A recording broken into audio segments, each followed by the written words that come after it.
I'm Dr. Yamuna Katragada, MD Pulmonologist, 55 years female patient. మన దగ్గరికి ఆయాసం గ్రేడ్ 4 అంటే కూర్చున్న ఆయాసం వస్తుంది, దగ్గు, కళ్ళ అండ్ జ్వరం కూడా హిస్టరీ ఉంది 1 month నుంచి అని చెప్పి వచ్చారు.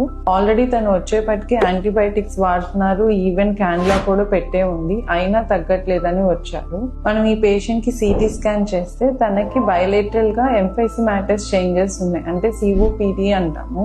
అండ్ 2 పక్కల పిల్లి కూతులు అనేవి ఉన్నాయి. వాళ్ళలో యాంటీబయాటిక్స్ అనేది మెయిన్ స్టే ఆఫ్ ట్రీట్మెంట్ కాదు. సో నెబులైజేషన్స్, ఇన్హేలర్స్, బ్రాంకోడైలేటర్స్ వల్లే వాళ్ళు ఇంప్రూవ్ అవుతారు.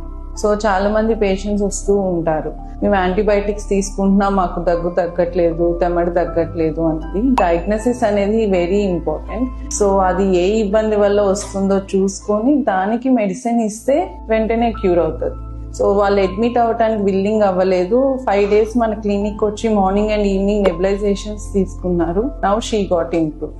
గత 4 రోజుల నుంచి హాస్పిటల్ మందులు వాడుతున్నా, అయితే అది తగ్గట్లేదు. రోజు రోజుకి ఇంకెక్కువ అయితే తగ్గట్లేదు. ఎక్కడ ఉంచాలన్న టెన్షన్ తో అందరూ ఫోన్లు చేస్తే మేడం పేరు తెలిసింది, వెంటనే ఇక్కడికి వచ్చేసాం. వచ్చినాక చూసింది, స్కానింగ్ రాసింది, చేయించుకున్నా, ఎమ్మటే ఇంజక్షన్ లో పెట్టించింది. 3 రోజులు నెట్ ప్రెజర్ పెట్టి కొమ్మలు పెట్టించుకున్నా. ఈ 5 రోజులు వాడబట్టి కొంచెం పర్వాలేదు సార్.